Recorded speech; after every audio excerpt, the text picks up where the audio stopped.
UPNEEQ, oxymetazoline hydrochloride ophthalmic solution, 0.1% is indicated for the treatment of acquired blepharoptosis in adults. When a new drug is first introduced, the staff tries to talk to every appropriate patient about it and educate them about how it works. During the check-in, if they're not too busy, the staff usually chit-chat with the patient, and then the staff member who's rooming the patient will also talk to them. Sometimes you have to get focused with your staff on how you want them to approach the conversation and how you want them to educate the patient. For UPNEEQ, they'll maybe say, oh, we have a treatment that can help open your eyes and can maybe make your eyes look a little less tired. But there are a lot of ways, different ways that my staff will approach it. I think it comes down to educating the staff on what the end goals are and what the benefits are for using UPNEEQ.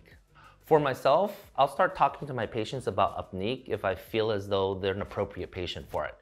I'll emphasize how it works and go over the warnings and precautions. For those that seem interested, the samples are great to help them try it out. Nothing beats trying it out, so if you have an opportunity to sample the patient at the beginning, definitely do it.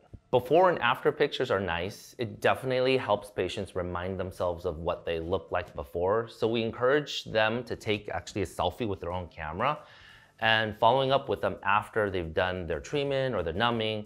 It's really cool to see the results. There are a lot of opportunities to talk to the appropriate patients about UPNEEQ, especially some of the longer treatments that we do. It's great to have pamphlets around and talk to the patients and express how their eyes could potentially look.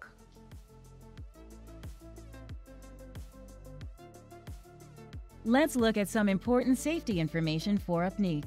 There are no contraindications, warnings, and precautions. Ptosis may be associated with neurologic or orbital diseases such as stroke and/or cerebral aneurysm, Horner syndrome, myasthenia gravis, external ophthalmoplegia, orbital infection, and orbital masses. Consideration should be given to these conditions in the presence of ptosis with decreased levator muscle function and/or other neurologic signs. Alpha-adrenergic agonists, as a class, may impact blood pressure. Advise patients with cardiovascular disease, orthostatic hypotension, and/or uncontrolled hypertension or hypotension to seek medical care if their condition worsens. Use with caution in patients with cerebral or coronary insufficiency or Sjögren syndrome. Advise patients to seek medical care if signs and symptoms of potentiation of vascular insufficiency develop.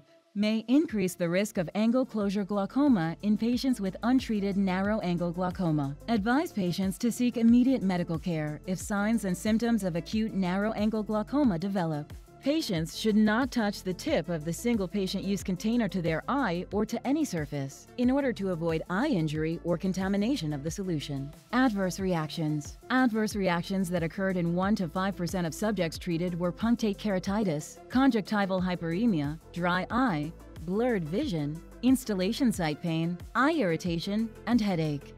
Drug interactions. Alpha-adrenergic agonists, as a class, may impact blood pressure.